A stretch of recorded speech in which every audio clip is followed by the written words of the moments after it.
बंगाल से बिहार की देखो छोही छोड़ा तू अखिया के फार।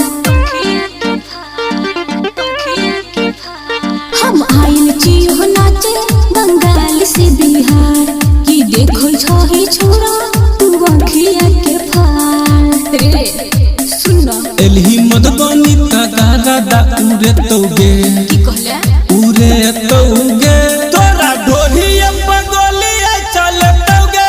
अच्छा तोरा ढोलिया पगोली चल तोगे। छोरी लहंगा उठा के नचबे तोगे।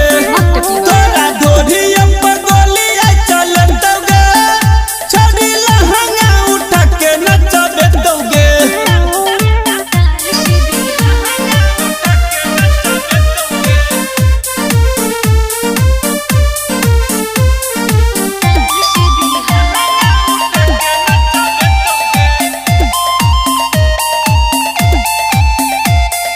बुझे हमरा बाबू तू ऐसन वैसन लड़की नहीं है तो कबो हमरा संगे स्टेजवा पर गलती।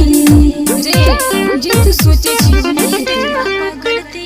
12 बजे के बाद जे देखे वही सामान जब ही नोट छोड़ी तू त भइल ओढ़नी से बान।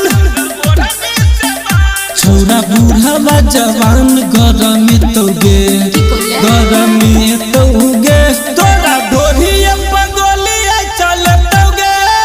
तोरा ढोलिया पगोली चल तोगे। छोरी लहंगा उठा के नचबे तोगे। तोरा ढोलिया पगोलिया चल तोगे। छोरी लहंगा उठा के नचबे तोगे।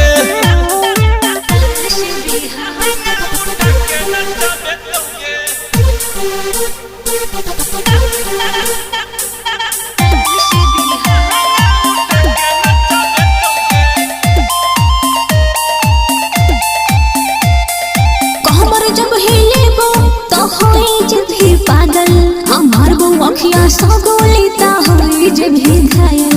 रे तू तो झटके मेरे जगीता होई जे भी घायल। सुनिल नी दर्द के देख भी धुआं गा छोरी परबिन कर दे तो सुसिल धुआं धुआं गा छोरी।